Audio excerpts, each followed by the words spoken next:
It's time for Media Watch now, and Emma James is here with us in the studio. It's good to see you as always, Emma.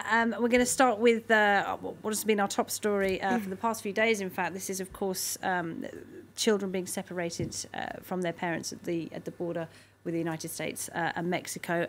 There has been an awful lot of emotion about this, an awful lot of outrage, and some people actually supporting the policy as well.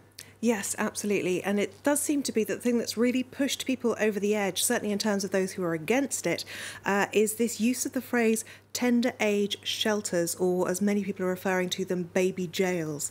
For some, this really has been an abomination too far, including one US news presenter who was handed this story as it broke live on air. She read it for the first time on air. Take a look at what her reaction was. This is incredible. Trump administration officials have been sending babies and other young children. Oh, hold on.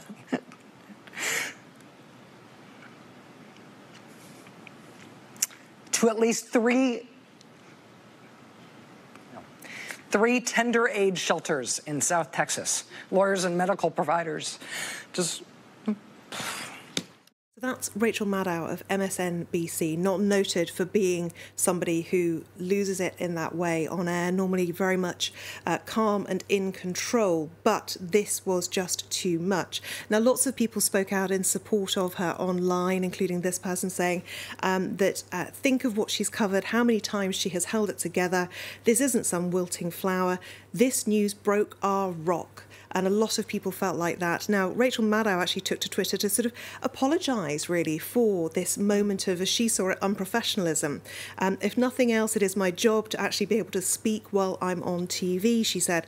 And I think in many ways she was trying to bring the focus back to the real story rather than her reaction to it, which, of course, did garner a lot of attention. Now, what is very, very interesting, though, is to see the way in which this is in stark contrast to what we have seen on Fox News in particular, which is obviously a very right-wing Trump-supporting channel, including the former Trump campaign manager, Corey Lewandowski, who went on there to debate the issue of children being separated and was deemed to have actually mocked a story about a girl with Down syndrome. Take a look at this clip.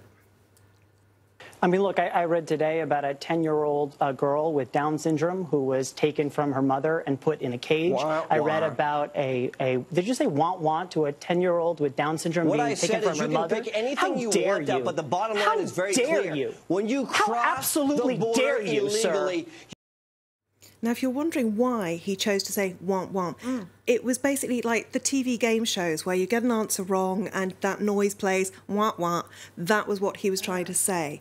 Now, he has Came off a little insensitive, has to be said. Just a little. And just for a little bit of context about that story as well, because it is important, this 10-year-old girl with Down syndrome was taken away from her mother and has been lost in the system. Now, her father is actually a legal US resident, which makes this all the more unbelievable, really. She was travelling with her mother and brother. They were separated. We now don't know where she is. Now, Corey Lewandowski has chosen not to apologise for this, complaining instead about fake news, saying that he was mocking the other guy, Zach Patankas, who is a Democratic strategist. And he said that he was attempting to politicise children, which is what he was reacting to. Now, a lot of people are not thinking that it was that gentleman who's politicising children. Many believe it is the President of the United States, because he has basically said that if the Democrats will allow him to build his wall, then the children will go free, and he's using them as a bargaining chip. Now, this Twitter user has created an image, give me $25 billion for my wall, and I will release the kidnapped children.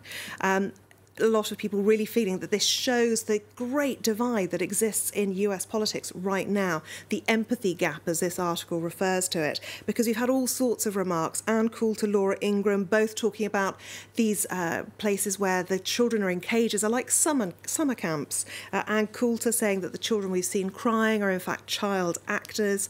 And it is quite incredible the sort of rhetoric that is coming out with regards to this. Ann Coulter here in the form of a cartoon. Now she's gone too far, and the other person asking now, this Twitter user saying that it's her who should be caged in an abandoned Walmart, which is where some of these children are currently living. Jamie Lee Curtis, the actress, has also tweeted this: child actor, not a child actor. That child on the right having been separated from their parents at the border. Really. And, you know, there has been outrage around the world following this news. And, you know, not just politicians and charities, but also people in the church and, of course, celebrities, of course, have been weighing in on it. Yes, absolutely. And I think one of the most interesting things is that Fox has always tried to keep its entertainment arm very separate from its news arm.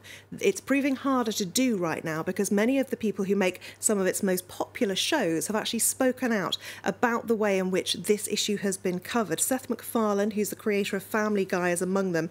He said he was embarrassed to work at 21st Century Fox. That was after Fox News said that viewers couldn't trust other news networks. And various other people have followed suit, including the man behind Modern Family, Steve Levitan.